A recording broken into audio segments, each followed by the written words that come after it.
साहेब कुंभला गेलो होतो. म्हटलं गधड्यानो करता कशाला पाप.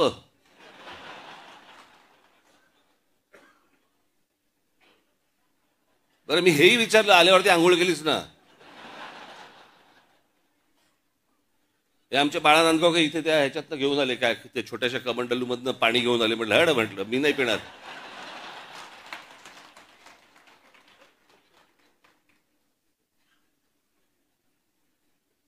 अहो मला सांगा, आता तो सोशल मीडिया आल्या, पूर्वीच्या काळात ठीक होतं.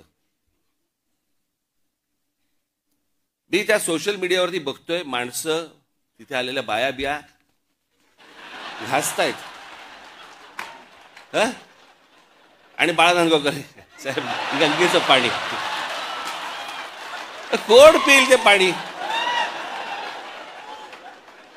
चला आत्ताच करोना गेलाय, कोणाला त्याच्याशी काही देणं घेणं नाही. 2 वर्ष झाले तोंडाला फडकी बांधून फिरले आणि तिकडे जाऊन जाऊन आंघोळ करतायत.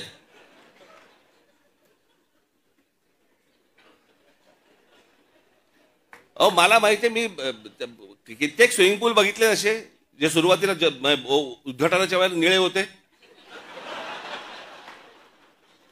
हळूहळू हिरवे हिरवे व्हायला लागले. कोण जाऊन त्याच्यामध्ये मला सांगा पडेल त्यात गंगेत. ह्यानं तिथे काहीतरी केलं ते मी इथे पितोय.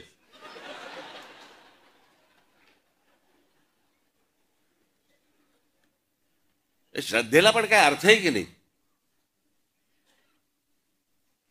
एक नदी या देशामधली स्वच्छ नाहीये, एक नदी.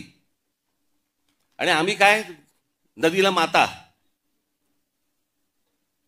परदेशामध्ये आम्ही अनेकदा जातो त्यावेळेला बघतो तिकडच्या नद्या स्वच्छ नद्या, ते काय तिकडे माता बिता म्हणत नाहीत, तरी नद्या स्वच्छ. आमच्याकडे सगळं पोल्युशनचं पाणी आतमध्ये, कोणी आंघोळ करतायत, कोणी कपडे धुतायत, काय वाटेल ते चालू आहे. राजीव गांधी असल्यापासून ऐकतोय मी गंगा साफ होणार.